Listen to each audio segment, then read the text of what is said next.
بچوں کی تربیت کے حوالے سے شیخ سعدی رحمۃ اللہ علیہ کے چند اقوال ایسے ہیں جن سے بچوں کی بہترین تربیت کی جا سکتی ہے۔ آپ نے کہا کہ جس بچے کی عمر 10 سال سے زیادہ ہو جائے تو اسے نامحرموں اور ایروں غیروں میں نہ بیٹھنے دیا جائے۔ اگر تو چاہتا ہے کہ تیرا نام باقی رہے تو اولاد کو اچھے اخلاق کی تعلیم دے۔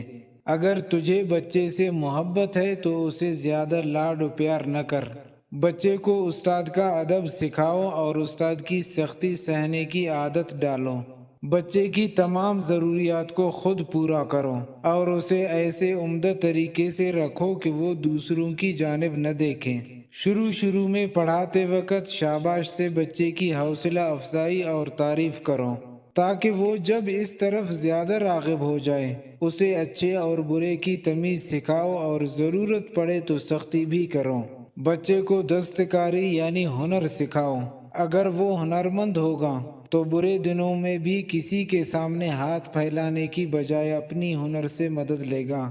بچوں پر کڑی نظر رکھو تاکہ وہ بروں کی صحبت میں نہ بیٹھیں۔